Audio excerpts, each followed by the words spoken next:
Después de la venida de Jesucristo, ¿es legal diezmar? Escuchemos a este pastor. La gente quiere saber, y esto es lo que tenemos que dar, ¿qué dicen las Sagradas Escrituras sobre el diezmo? Si ustedes tienen permiso para cobrar el diezmo, me da capítulo y versículo. Si es obligatorio y si Jesucristo mandó a los apóstoles a cobrar el diezmo, me da capítulos y versículos. Bien, primeramente les quiero aclarar algo, bueno, a ustedes y a todos los que nos están viendo, porque están viendo a un pastor defendiendo los diezmos y eso puede causar mucha confusión, ¿verdad? Y bueno, defiende los diezmos porque es pastor. Vamos a aclarar algo y el hermano Luis me va a apoyar en esto. Yo no elegí el tema, es decir, yo estoy aquí debatiendo sobre el diezmo o presentando defensa sobre el diezmo, pero no fui yo el que eligió el tema. Yo no elegí el tema lo eligió el hermano Luis. Quiero que eso conste porque siempre es un poco raro ver un pastor defendiendo el diezmo. Bien. Sí, claro que escogiera. Yo estoy de acuerdo con el tema. Lo que quiero decir es que no fue mi idea. Ah, sí, yo quiero defender el diezmo. Amén. Bien. Vamos a entrar entonces. Bien. Vamos primeramente a tener en cuenta algo, y es que muchos no saben que tanto la Iglesia Católica como la Iglesia Cristiana Evangélica creemos en el diezmo. Ahora, que no se practique es otra cosa. Inclusive en el concilio de Macon y en el concilio tercero de Letrán, la Iglesia Católica promulgó que el diezmo era obligatorio bajo pena de excomunión. Así que el que no diezmaba literalmente iba excomulgado. Eso lo pueden buscar luego en la historia. Ahí en mi página, en reflexionesdelpastor.com, yo les voy a dejar, después que termine el debate, todos los argumentos que yo he puesto con los enlaces de la enciclopedia católica, de todos los lugares donde yo extraje todo para que ustedes comprueben cada uno de mis argumentos y vean que no es falso. Entonces, lo que vamos a entrar a debatir aquí es, ¿por qué es que la Iglesia Católica no lo practica y por qué nosotros sí lo practicamos? Porque ambas iglesias a lo largo de la historia han cobrado el diezmo. Bien, para poder ver esto tenemos que hacernos una gran pregunta. ¿Por qué razón apologistas católicos, sacerdotes católicos, como el hermano Luis Toro, como muchos otros sacerdotes, muchas otras congregaciones católicas e incluso evangélicas y de otras confesiones cristianas no practican el diezmo? Vamos a entender algo, y esto les va a parecer un poco raro, pero vamos a entender algo, que es que la Iglesia Católica ha hecho, vamos a decir así, una versión católica del sacerdocio judío. Una versión católica del sacerdocio judío. Vamos a ver. ¿Y por qué es esto? Porque pueden decir, ¿cómo una versión católica si literalmente hoy el hermano Luis Toro viene en contra de los diezmos? Bien, él viene en contra de los diezmos porque él está viendo el diezmo que nosotros practicamos como el diezmo judío, y eso es un error, porque nosotros no practicamos el diezmo judío, no lo hacemos para nada. Ahora, ¿por qué razón él tiene esa visión? O muchos apologistas católicos y muchos pueblos católicos en general, ¿por qué tiene la visión de que los cristianos evangélicos practicamos erróneamente el diezmo judío? Vamos a ver que esto tiene su base en este error teológico de haber creado un sacerdocio en la Iglesia Católica muy parecido al sacerdocio judío. Entonces, cuando miran hacia el Antiguo Testamento, ¿a quién ven? Al pueblo de Israel. Vamos a ver algunas semejanzas entre el sacerdocio católico y el sacerdocio judío. Bien, primeramente, los dos sacerdocios intervienen directamente en el perdón de los pecados. En el caso del sacerdote judío, el hebreo venía, le traía los animales, él hacía el sacrificio, hacía expiación por el pecado. En el caso del sacerdocio católico, ustedes los creyentes católicos, cuando pecan, vienen, se confiesan con Luis Toro, él impone una penitencia y los perdona o declara perdón sobre su vida. Así que en ambos lados, el sacerdote humano interfiere en el perdón de los pecados del creyente. Vamos a ver también que la consagración es igual. Solamente un sacerdote católico puede consagrar algo dentro de la Iglesia Católica. Ustedes como creyentes no lo pueden hacer. En el caso del pueblo de Israel era exactamente igual. Otra semejanza es que hay una diferencia grande entre sacerdote y pueblo. Por ejemplo, él es sacerdote, ustedes son pueblo. En el pueblo de Israel era exactamente igual. Este error ha hecho ver a ellos que nosotros practicamos el diezmo del pueblo de Israel, lo cual literalmente es falso, es decir, es erróneo, no lo hacemos. Ahora, si no practicamos el diezmo levita, ¿por qué no practicamos el diezmo levita? Vamos a entender algo. Primeramente, el diezmo levita no era el 10%, era más del 20%. Y eso lo podemos buscar en Levítico capítulo 27, verso 30. Rapidito, Levítico capítulo 27, verso 30. No, perdón, número 18, 21. Números 18, 21. Sí, números 18, 21, este es el diezmo que se daba a los levitas específicamente. 18:21. A los hijos de Leví le doy en herencia todos los diezmos de Israel, a cambio de su servicio, del servicio que presentan en la tienda del encuentro. ¿Sí? Bien, no, ahí está bien. Vamos a ver que había otro diezmo para fiestas, para las fiestas de Israel, y está en Deuteronomio capítulo 12, versos 17 y 18. Deuteronomio capítulo 12, versos 17 y 18. Ni comerás en tus porciones el diezmo de tu grano, de tu vino o de tu aceite, ni las primicias de tus vacas, ni de tus ovejas, ni de tus votos que prometiste, ni las ofrendas voluntarias, ni las ofrendas elevadas de tus manos, sino que delante de Jehová tu Dios las comerás en el lugar que Jehová tu Dios hubiese escogido, tú, tu hijo, tu hija, tu siervo, tu sierva y el levita que habita en tus poblaciones. Te alegrarás delante de Jehová tu Dios de toda la obra de tus manos. Amén. Este diezmo se daba a los pobres, venían levitas, venían los pobres y ellos comían toda esta comida y se daba a los pobres. Vamos a ver, para las fiestas, hacían fiestas, como llevamos al diezmo de los pobres y está en Deuteronomio capítulo 14, verso 28. Deuteronomio 14, 28. Cada 3 años apartarás todo el diezmo de tu cosecha. En ese año lo depositarás a tus puertas. Amén. Sí, continúe, perdón. Okay. Así vendrán el levita, ya que él no tiene parte ni heredad contigo, el forastero, el huérfano y la viuda que viven en tus ciudades, y comerán y se hartarán, para que Yahvé tu Dios te bendiga en todas las obras que emprendas. ¿Cuántas veces vemos a los apologistas católicos decir que el diezmo era para los pobres, para las viudas? Pero de ese diezmo es que se estaba hablando para los pobres y para las viudas, es decir, el diezmo de Deuteronomio capítulo 14, verso 28. En el pueblo de Israel se cobraba más del 20%, había años que se cobraba hasta casi el 30% de diezmo. Nosotros no cobramos ese diezmo, no lo pedimos, no es que no lo cobramos, es que no lo damos. Es decir, nosotros no practicamos ese diezmo para nada. Vamos a ver que el diezmo del pueblo evangélico es tan solo el 10%, no es el diezmo del pueblo de Israel. No es el diezmo levita. Vamos a entender que nosotros no practicamos el sacerdocio levítico. Es decir, los cristianos, primeramente los ministros cristianos, no interferimos en el perdón de los pecados. El creyente peca, va directamente con Dios. El ministro cristiano no es el único que puede consagrar algo. Literalmente, si esto en lugar de ser una iglesia católica fuera una iglesia evangélica y yo fuera el pastor de la iglesia, lo mismo podía consagrar yo que podían consagrar ustedes. ¿Por qué razón? Porque la Escritura dice en Apocalipsis capítulo 1, verso 6, que todos somos sacerdotes. Vamos a leer Apocalipsis capítulo 1, verso 6. Apocalipsis capítulo 1, verso 6. Y nos hizo reyes y sacerdotes para Dios su Padre, a Él sea gloria e imperio por los siglos de los siglos. Amén. Nos hizo reyes y sacerdotes. Nosotros no practicamos la religión hebrea, es decir, somos lo más diferente que existe al culto hebreo. El culto católico se parece mucho más al sacerdocio hebreo. Nosotros no nos parecemos al sacerdocio judío y no practicamos el diezmo de Israel. Entonces yo no vine aquí a defender el diezmo de Israel. Eso quiero que quede más que claro. Gloria sea al Señor. Ahora, si no practicamos el diezmo de Israel, ¿qué diezmo practicamos? ¿Qué diezmo practicamos? Vamos a ver, para entender que practicamos el diezmo de Melquisedec. Vamos a buscar Génesis capítulo 14, verso 17 al 20. Este era un diezmo tan solo del 10%.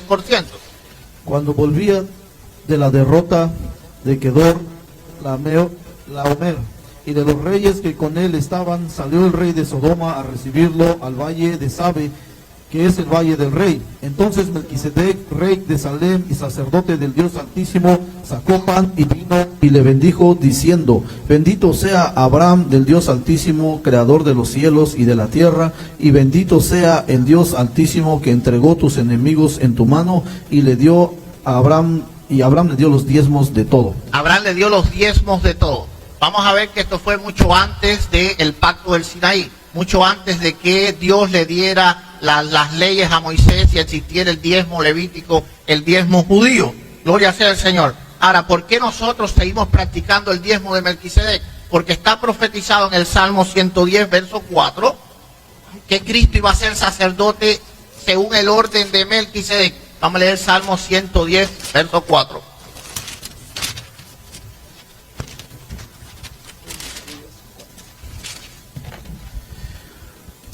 Juró Jehová y no se arrepentirá: tú eres sacerdote para siempre según el orden de Melquisedec.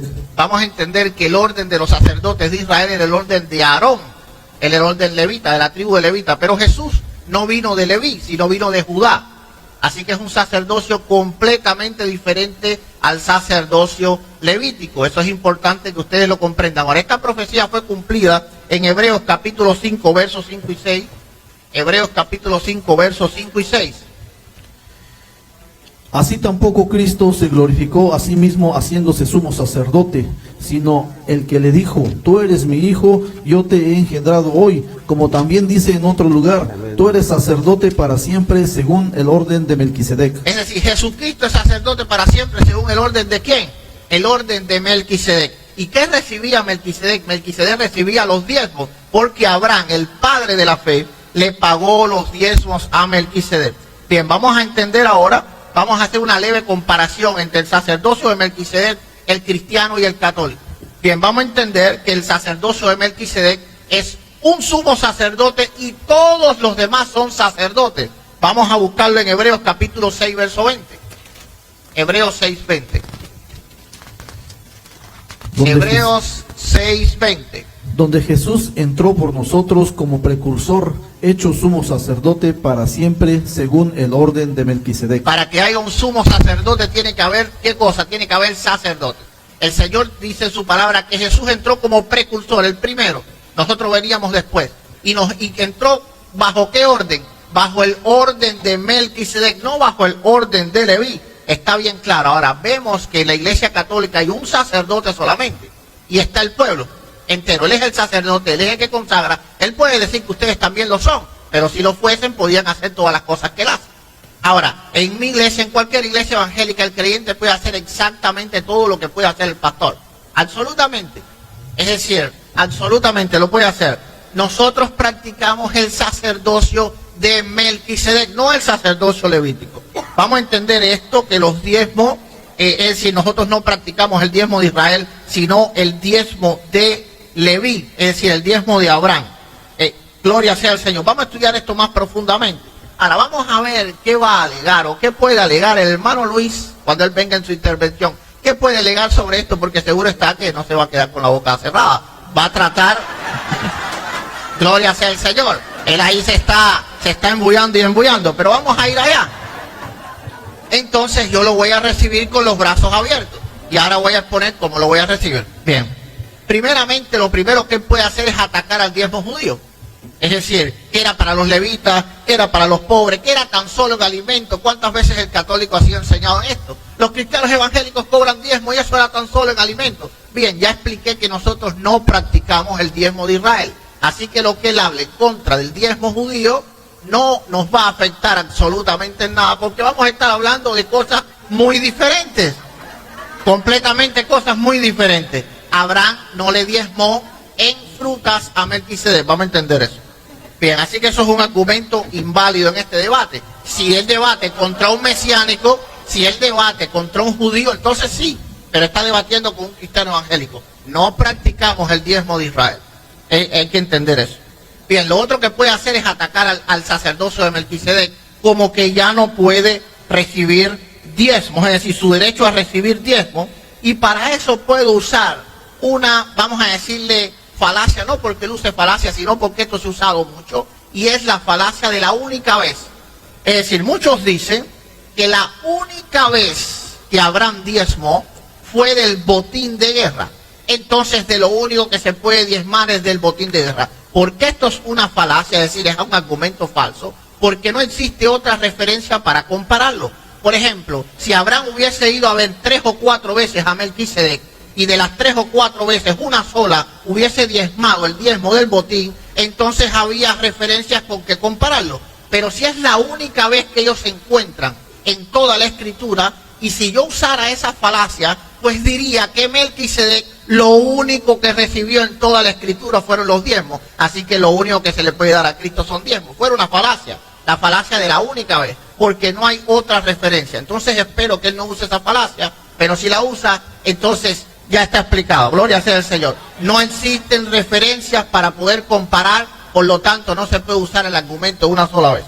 Bien, es decir, esto es importante que nosotros lo comprendamos. Vamos a ver también la falacia que se ha usado mucho para criticar el diezmo de Abraham, y es la falacia del botín de guerra, que solo se le podía dar en los diezmos a Melquisedec del botín de guerra. Ya no es de la única vez, ahora es del botín de guerra. Vamos a ver que este falso argumento contradice la escritura. Vamos a buscar Hebreos capítulo 7, verso 1 y 2, en el cual dice que Melquisedec es rey de paz. Como el rey de paz va a aceptar diezmos de botín de guerra, y peor aún, como único que puede recibir él, porque si se lo recibe todo, entonces toda ganancia, si sea de botín de guerra o no botín de guerra, se le puede traer. Pero si él es rey de paz y solo acepta diezmos de botín de guerra, eso sería una contradicción en la escritura, y nosotros los cristianos no podemos creer que la escritura se contradice. Eso es lo que los ateos. Nosotros no. Vamos a leer Hebreos capítulo 7, verso 1 y 2. Gloria sea al Señor. Porque este Melquisedec, rey de Salem, sacerdote del Dios Altísimo, que salió a recibir a Abraham, que volvía de la derrota de los reyes, y le bendijo, a quien asimismo dio a Abraham los diezmos de todo, cuyo nombre significa primeramente rey de justicia y también rey de Salem. Esto es rey de paz, sin padre, sin madre, sin genealogía. Disculpe. Amén. Gloria sea al Señor. Es decir, rey de justicia, rey de paz. Sería quebrantar la escritura si nosotros creemos que Melquisedec solo puede recibir diezmos de botín de guerra, porque es un diezmo de muerte, es un diezmo de guerra. Ahora alguien puede decir, no, pero es que Dios en el Antiguo Testamento mandó a guerrear. Y no. Vamos a ver que antes de Moisés, todos los hombres de Dios fueron hombres de paz. Abraham lo fue, Job lo fue, Noé lo fue, todos eran hombres de paz. Antes de que el pueblo de Israel entrara a Canaán a tomar la tierra por posesión, todos los hombres de Dios fueron hombres de paz. Y el sacerdocio que reinaba en ese tiempo, ¿cuál era? Era el sacerdocio de Melquisedec, no el sacerdocio de Leví. Vamos a entender esto, gloria sea al Señor. Además, si alguien quiere decir que solamente a Melquisedec se le dan los diezmos de guerra, yo digo que yo le doy los diezmos de guerra, porque el cristiano vive una guerra espiritual todo el tiempo. Gloria sea al Señor. Dice Efesios capítulo 6, verso 12. Vamos a leer Efesios 6, 12. Y el que crea que el cristiano vive en paz es porque no ha leído la escritura. Porque hay una guerra espiritual y libramos cada día la guerra espiritual. Así que traemos los diezmos del botín de guerra a nuestro gran sumo sacerdote.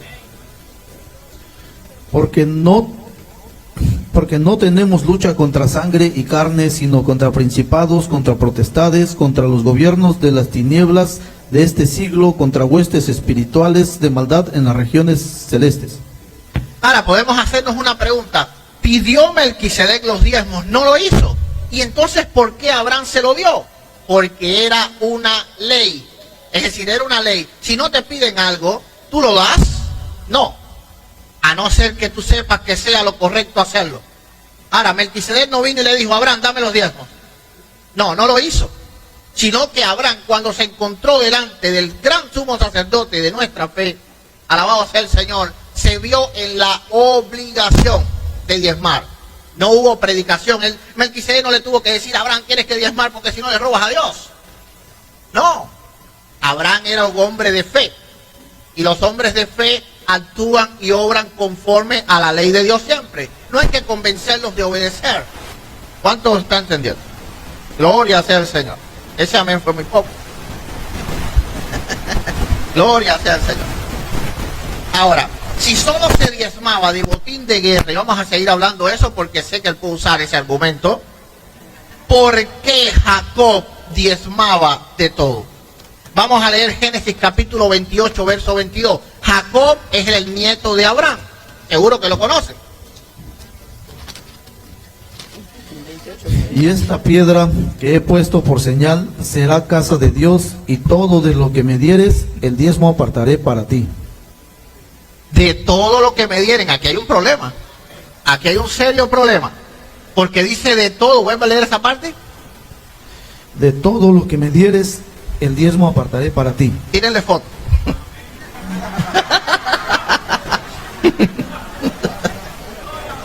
De todo lo que me dieres el diezmo apartaré para ti. El Señor. Ahora, ¿quién era Jacob? Jacob no era cualquiera, no es Jacob el que vive ahí en la esquina, no, ese no era, era el nieto de Abraham. Era el nieto de Abraham, era el hijo de Isaac. Gloria sea el Señor. Conocía a Dios, conocía la fe. No era cualquiera. Ni yo, ni Luis, ni yo hemos visto a Dios como lo vio Abraham, como lo vio Jacob. Ni él ni yo hemos luchado contra el ángel de Jehová. Ni él ni yo hemos tenido las revelaciones que tuvo aquel hombre. Dios no se llama el Dios de Luis ni el Dios de Eduardo, pero Dios se llama el Dios de Jacob. ¡Wow! El Dios de alguien que diezmaba. Alábale que vive. ¿Cómo podía prometer algo Jacob que no agradaba a Dios? ¿Cómo lo podía prometer algo que no agradaba? ¿Y cómo Dios podía aceptar esa promesa? ¿Por qué fundó Dios su nación sobre alguien que diezmaba? ¿Y por qué se llamó el Dios de ellos? Estaba creando el Señor un precedente. Ahora, ¿cómo Jacob? Esto es bien importante, y aquí vamos a tirarle foto también a él. ¿Cómo Jacob? Aleluya. ¿Cómo Jacob se equivocó luego de tener esta poderosa revelación? Porque Jacob no promete los diezmos después de ir al mercado. Vamos a ver después de qué Jacob promete diezmar. Vamos a leer Génesis capítulo 28, vamos a leer el 12, el 13 y el 17. Génesis 28, verso 12, 13 y 17. Y tuvo un sueño. Soñó con una escalera apoyada en tierra, cuya cima tocaba los cielos, y vio que los ángeles de Dios subían y bajaban por ella. Vio también que Yahvé estaba sobre ella y le decía: Yo soy Yahvé, el Dios de tus padres, Abraham, y el Dios de Isaac. La tierra que estás acostado te la doy para ti y tu descendencia. Tu descendencia será como el polvo de la tierra, y te extenderás al poniente y al oriente, al norte y al mediodía, y por ti se bendecirán todos los linajes de la tierra. Y por tu descendencia. ¿Sigo al 15 o no? No, está bien ahí. El 17, ahora el 17, es importante el 17. Y asustado pensó: qué temible es este lugar. Esto no es otra cosa sino la casa de Dios y la puerta del cielo. El hombre había visto la casa de Dios y las puertas del cielo. Había recibido una revelación poderosa. Vamos a entender algo. Si yo ahora mismo recibo una revelación como la que recibió Jacob, y a los 5 minutos yo cometo una indiscreción tan grande como prometer algo que el amigo Luis, el hermano Luis va a decir que no es bíblico, entonces ¿de qué me sirvió esa revelación? ¿De qué me sirvió haber visto algo tan terrible, haber escaleras y ángeles bajando y subiendo, si ni siquiera esa revelación me dio el discernimiento para poder agradar a Dios? ¿De qué me sirvió? No, eso no tiene lógica ni tiene base escritural. Decir que Jacob se equivocó cuando prometió diezmar de todo es contradecir la escritura, porque unos versos antes el hombre había recibido posiblemente una de las revelaciones más grandes que un ser humano ha recibido. Entonces, si Dios no nos puede llenar a nosotros con una revelación de ese poder, entonces ¿cómo nosotros vamos a discernir las cosas de la fe si estamos sentados aquí Luis y yo, que nunca hemos recibido ni siquiera la chancleta de lo que recibió Job, de lo que recibió Jacob, y estamos tratando de discernirla? No, eso no tiene base en la escritura. Ahora, hay también una falacia que usan, y es que Jacob lo que estaba haciendo era un voto, era una promesa solamente. Gloria sea al Señor. Vamos a entender algo. Y peor aún, dicen que era una costumbre pagana. Porque esto es algo que no proviene de la Iglesia Católica. Yo no culpo a la Iglesia Católica por todas estas falacias. No, para nada, para nada. Es decir, gran parte de estas falacias nacen desgraciadamente de nuestra iglesia, de mi iglesia evangélica. Ahora, claro, los apologistas católicos también echan mano de todo esto. Gloria sea al Señor. La gente no le quiere dar a Dios y por no darle a Dios inventa lo que sea. Alabado sea el Señor. Vamos a entender algo que dicen que era una costumbre pagana. Vamos a entender que Dios no se complace en ofrendas no gratas. Vamos a leer Mateo. Primero vamos a recordarnos la historia de Caín. ¿Qué les trae Caín a la mente? Le ofrendas algo a Dios que no le agrade. ¿Y qué te pasa? Dios te desecha. Amén. Ahora vamos a ir a la escritura, Mateo capítulo 5, versos 23 y 24. Por tanto, si traes tu ofrenda al altar y ahí te acuerdas de que tu hermano tiene algo contra ti, deja ahí tu ofrenda delante del altar y anda, reconcíliate primero con tu hermano y entonces ven y presenta tu ofrenda. Gloria sea al Señor. Ahora, algo que se les olvida a los que dicen que Jacob simplemente estaba haciendo un voto, estaba comprando a Dios, porque ellos dicen, no, Jacob lo que estaba era poniéndole condiciones a Dios. Si me bendices, si vas conmigo, si eres mi Dios, entonces yo pagaré tu diezmo. Esto es falso. Vamos a leer Génesis 28, de ese mismo pasaje, Génesis 28, vamos a leer el 13, el 14 y el 15. Ya Dios le había prometido todo eso. Todo eso ya era una promesa de Dios antes de que Jacob prometiera diezmar. Vamos a leerlo. Vio también que Yahvé estaba sobre ella y le decía, yo soy Yahvé, el Dios de tu padre Abraham y el Dios de Isaac. La tierra en que estás acostado te la doy para ti y tu descendencia. Tu descendencia será como el polvo de la tierra y te extenderás al poniente y al oriente, al norte y al mediodía, y por ti se bendecirán todos los linajes de la tierra y por tu descendencia. ¿Cómo iba a comprar a Dios con el diezmo si a Dios se lo había prometido todo? Eso contradice también la Escritura. Contradice la Escritura, es un argumento completamente inválido. Decir que Jacob estaba tratando de comprar a Dios, si me bendices entonces yo diezmo. No, porque ya Dios le había prometido bendecirlo. Jacob estaba cerrando el pacto, porque cuando Dios es contigo, tú eres con Él. Cuando Dios es contigo, entonces viene tu parte, ¿verdad? No solo la parte de Dios, también viene la tuya. Tú tienes que entonces decir, ok, lo correcto que yo tengo que hacer en la fe es esto, esto y esto. Señor, voy a hacer esto y esto, porque sé que es lo correcto, porque tú estás conmigo y me has prometido bendecirme. Entonces no hay compra de Dios ninguna. Dios no se puede comprar. Gloria sea al Señor. Estamos viendo simplemente el actuar de un hombre de fe.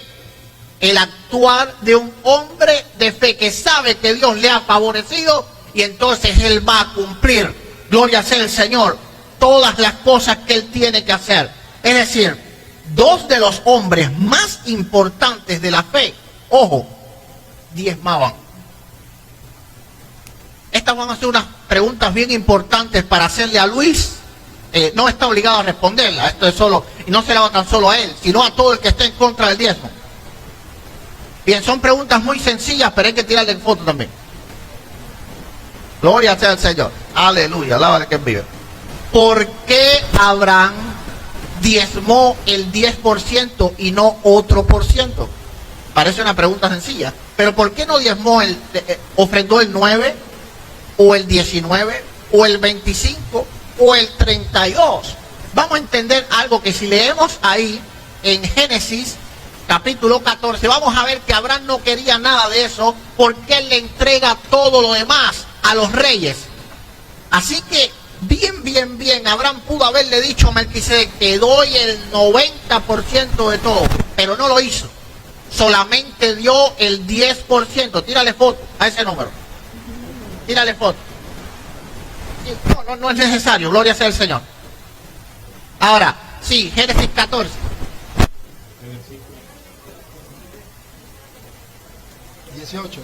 El 18. Gloria sea al Señor. Amén. Entonces Melquisedec, rey de Salem y sacerdote del Dios Altísimo, sacó pan y vino. No. A ver.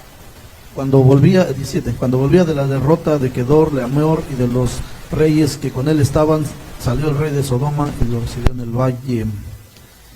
Ok, no te preocupes. Dice, ok, el 23 dice, desde un hilo hasta una correa de calzado nada tomaré de todo lo que es tuyo, para que no digas, yo enriquecí a Abraham. Se lo devolvió todo a los reyes. Así que Abraham no quería absolutamente nada de eso. ¿Por qué no dio el 90%? ¿Por qué no dio el 80%? ¿Por qué no dio el 70%? No lo dio. Él dio exactamente el 10%. Ahora, ¿por qué razón Jacob tampoco prometió otro por ciento? No prometió el 14, ni el 9, ni el 5, ni el 25. Prometió el 10%. La única manera de entender esto es que había una medida impuesta por Dios que tanto Abraham como Jacob conocían que era la correcta para darle al Señor. Porque esto no es una mera coincidencia de que alguien dijo, ok, voy a dar solamente el 10% de todo. No, había una medida establecida por Dios. Estos hombres conocían a Dios. Vamos a entender algo, y es que agradar a Dios con una ofrenda voluntaria es sumamente difícil. Y vamos a entender esto. Primeramente, vamos a recordar la escena de Caín. Ahora vamos a entender algo que sí, la Escritura dice que Dios bendice al dador alegre. Pero ¿qué es el dador alegre? Y esto es algo importante entenderlo. Tírenle foto a él. Dice la Escritura en 2 de Corintios capítulo 9, verso 6. 2 de Corintios capítulo 9, verso 6. Para que vean qué cosa es un dador alegre. Pero esto digo, el que siembra escasamente, también segará escasamente. Ya, ahí, vamos a dejarlo. Gloria sea al Señor. El que siembra escasamente, también segará ¿cómo? Escasamente. Así que cuidado con eso del dador alegre. Ahora, hay una medida establecida por Dios que nosotros sabemos que le agrada porque los padres de la fe usaban esta medida. Y ojo, estos hombres no tenían absolutamente nada que ver con el pacto del Sinaí. Ahora vamos a ir a Lucas capítulo 21 y se van a asustar más con esto de la ofrenda voluntaria. Lucas capítulo 21. Versículo. Desde el primero. Ok. Alzando la mirada, vio a unos ricos que echaban sus donativos en el arca del tesoro. Cuando vino nuestro Señor Jesucristo, también nos dijo que no dejáramos de hacer lo otro. Ese otro era el diezmar. Ese diezmar u ofrendar debe ser con agrado. Debe ser cuando tú ya estés arrepentido de tus pecados. Debe ser cuando tú tengas una vida en santidad. Debe ser cuando tú hayas sido bautizado por el Espíritu Santo. Hoy en día se diezma sin haber cumplido este mandato de nuestro Señor. Estamos fallando por buscar la prosperidad. No sanamos nuestras heridas internas. No sanamos, no construimos primero nuestro espíritu para poder servirle al Señor. Seguimos fallando, buscando prosperidad en el Evangelio. Y no buscamos sanar nuestro espíritu, nuestro corazón. Entonces, mis queridos hermanos, la invitación es que si tu corazón te dice que debes ofrendar, hazlo. Pero primero haz lo que tienes pendiente con nuestro Señor antes de ofrendar o diezmar. Y luego sí, diezma u ofrendas con agrado desde tu corazón. No es una obligación. Por el hecho de que no diezme no quiere decir que no alcanzas tu salvación. El diezmo no te salva. Lo que te salva es arrepentirte. Lo que te salva es creer, tener fe en nuestro Señor. Lo que te salva es vivir una vida como la vivió nuestro Señor Jesucristo. Lo que te salva es evangelizar y hacer discípulos. Lo que te salva es ayudar a los pobres. Vender todo y ayudar a los pobres. Eso es lo que te salva, mi querido hermano. Nada más te puede salvar. Dios te bendiga.